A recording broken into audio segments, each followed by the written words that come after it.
আসসালামু আলাইকুম। আমন্ত্রণ আজকের খবরে। আজ ২৯ ফেব্রুয়ারি ২০১৬। খবর পড়ছি আজ মেইন আক্তার। নাসিরকে না খেলানো নিয়ে যা বললেন মাশরাফি। এশিয়া কাপে এখনও কোনো ম্যাচে খেলার সুযোগ পাননি নাসির হোসেন। তবে এই তরুণের গুরুত্ব নিয়ে কোনো সংশয় নেই অধিনায়ক মাশরাফি বিন মুর্তজার। এদিকে সংবাদ সম্মেলনে নাসিরকে খেলানো যেত কিনা এমন প্রশ্নের জবাবে মাশরাফি জানান, যখন দরকার হবে তখনই দেশের হয়ে খেলবেন নাসির। বাংলাদেশ দলের অধিনায়ক বলেন, কন্ডিশনের জন্য নাসির খেলছে না। সে আমাদের দলের অন্যতম সেরা খেলোয়াড়। এখন সে মাঠের বাইরে আছে, সেটাও অন্যতম সেরা খেলোয়াড় হিসেবেই বাইরে আছে। যখন খেলবে সে অন্যতম সেরা খেলোয়াড় হিসেবেই খেলবে।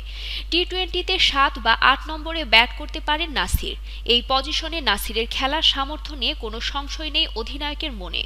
মাশরাফি জানান, সহায়ক কন্ডিশন পেলেই মাঠে নামবেন নাসির। টি-টোয়েন্টিতে অন্তত উপমহাদেশের কন্ডিশনে তিনি হতে পারেন দলের খুব কার্যকর খেলোয়াড়। আজকের খবরের সাথে থাকার জন্য ধন্যবাদ। প্রতিনিয়ত দেশ ও বিদেশের সমস্ত খবর পাওয়ার জন্য ভিজিট করুন www.আজকেরখবর.com।